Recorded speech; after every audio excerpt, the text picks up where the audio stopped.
You ever wonder what's wrong with the world? Or maybe what's wrong with yourself or people around you? Well, in today's Coffee with Jesus, we're looking at this. Forgive me for holding this up because my lapel's broken. But we're looking at John chapter 3, where Jesus has said to Nicodemus, you have to be born again. And Nicodemus says, how can this be? Well, what's that got to do with what's wrong with the world?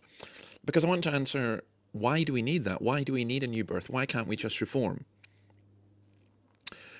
So think about it this way. In today's world, the whole concept and idea of sin seems to be so old-fashioned and outdated.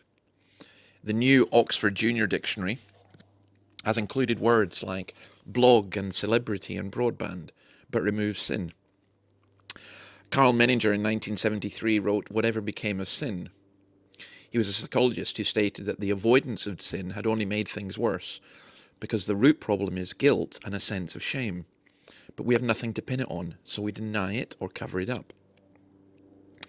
I think the biblical doctrine of sin is far deeper and more complex, but then so is our problem.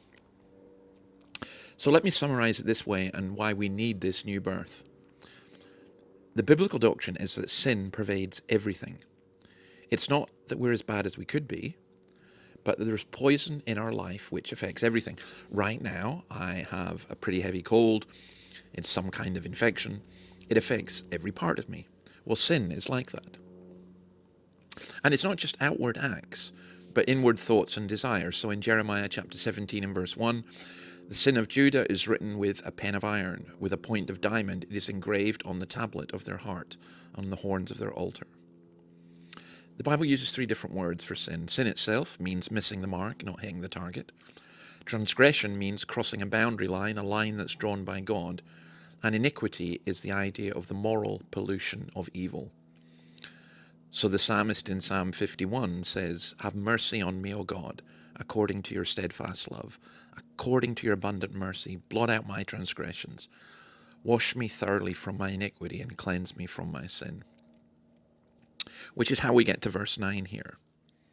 How can this be? How do we get a new heart? How are we born again? Nicodemus is not challenging the necessity of it. I think he recognizes, whoa, I need this radical surgery. But he's puzzled. He doesn't understand the analogies about the wind, about being born from above. How do you get born again? How do you get rid of shame and guilt and failure and frustration? How do you get rid of the if-only game? So I think Nicodemus' great question is one that's a question for us. How do you get born again? Well, for that, you're going to have to join me tomorrow, because we're going to look at the next part of this in verse 10. So, excuse me. Hopefully my voice lasts till then. But God bless you, and we shall see you tomorrow. Bye.